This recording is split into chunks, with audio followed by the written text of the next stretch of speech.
si paring Hunter pala. Ito po yung isa sa ninong ni Kuya. Pwedeng kilalanin pa natin si ninong. Ito po si paring Hunter. Ayan. Okay. Anong pakiramdam na dito si ninong? Isa sa mga ninong mo. Ha? Okay. Anong message po sa inaanak po niyo? Anong pakiramdam? Ayan, nakita niyo na personal. Pero, Nung last birthday niya, nandito ako. oo, Nag-register. ba't di po kayo nagpakilala noon? Hindi yung nakita ko kasi parang pagod na pagod siya dati nung birthday. Mm. Hindi na rin ako nag-study baka lalong mapagod. Ah. Okay. Ano ho muna palang ano ho munang masasabi niyo sa kwento ng buhay ng ating panganay? Inspiring. Mm. Eddie, gusto ko lang din i-share yung story kung paano mo ako na-inspire sa story mo as a person. I am a Sivan. It was 2020, not sure of the month. Una ko nakita ang part 6 ng Batang Kargador. I was still on board the ship that time, kaya yun lang yung pinanood ko kasi limited lang access namin sa internet. Yung tumatak sa isip ko yung umiyak sa Tekram sa'yo na para sa mama. Naisip ko that time at nasabi ko sa sarili ko, ang buhay naman ng taong to, may paiyak-iyak pa. Pasensya na sa rap kung ganyan ang thinking ko that time. After that part 6, hindi na ulit ako nanood ng video mo hanggang sa nakababa na ako ng marko. Fast forward, October 20, 2020, pabalik na sana ako ng barko ay undergo medical examination dahil isa yung sa requirement sa pagsampa ng barko. And the result was until I was diagnosed. Sa isang sakit doon, nagumuha ang mundo. Nawala ako ng ganyan, mabuhay kasi inisip ko. Ocean is my life, and I really love my home. At pagbabarko din ang source of income ko. Sa pagbabarko din ako nakapag-invest ng lupa, nakabili ng sasakyan, nakatulong sa pag-aaral ng aking mga kapatid at sa isang iglap na wala yung pangkulit.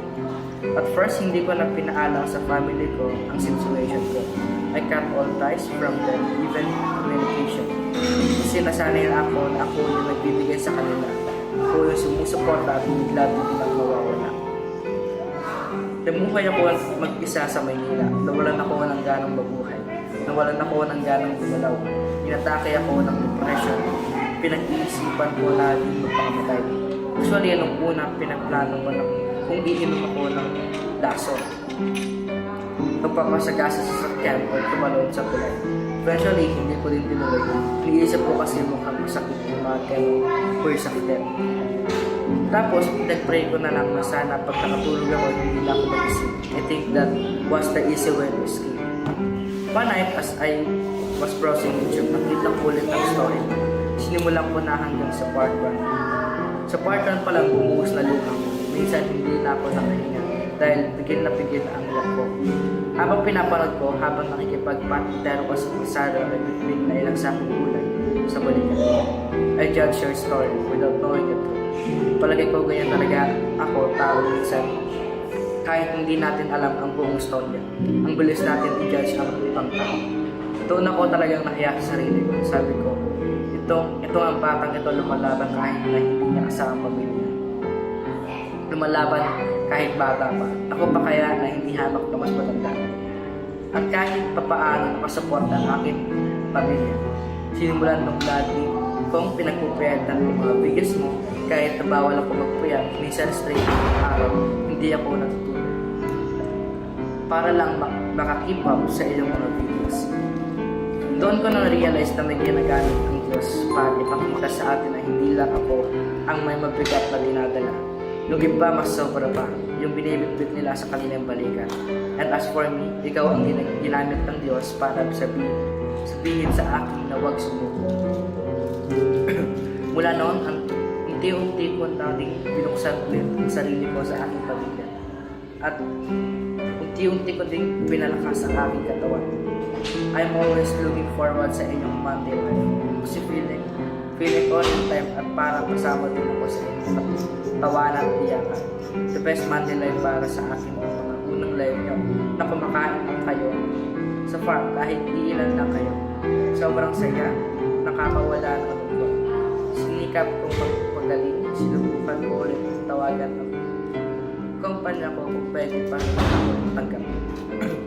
Sa awa ng Diyos, sinabi nila na as long makapasa ako sa medical, makakabalik ako, kaya pinursige ko ang aking sarili na magpagaling. While doing that, nakasunod din ako sa vlog ng camera ko. Hoping na makita ka kasi parang ikaw yung pinuutang ko ng lakas. Every time I see you na motivate at na-encourage ako para harapin ang bawat ako. I even attended your 15th birthday. Hindi man tayo nakapagpan. Masaya na ako na makita ka ng personal. Hindi pa nakuparisya na.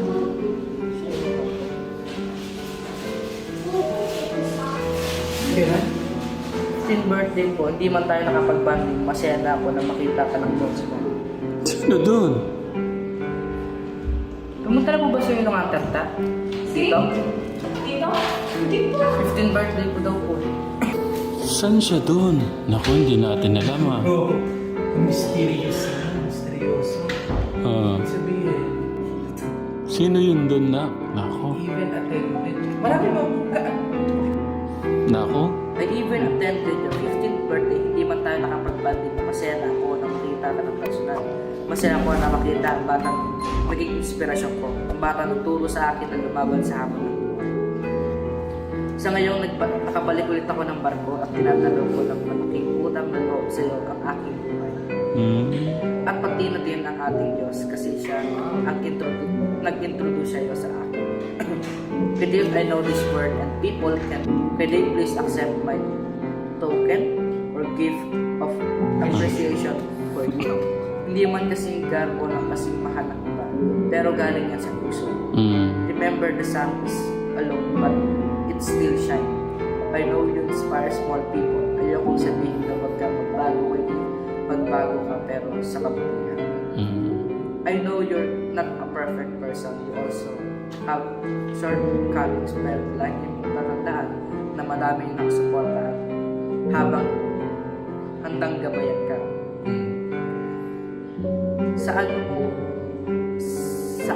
Sa anumang tatahakin mo landas, especially madalas sa family, please don't pressure and stress out yourself. Happy na kami na nakikita kang masaya. So, buhat po nun, yung kwento po ng buhay po ng bahanin natin. Ano, inuulit-ulit nyo din, pinapanood. Every time na feeling ko down ako, na nalulungkot ako, may problema. Mm. Balikan ko lang yung story. Yung pong part 1. Thank you yung pong pinadalan yung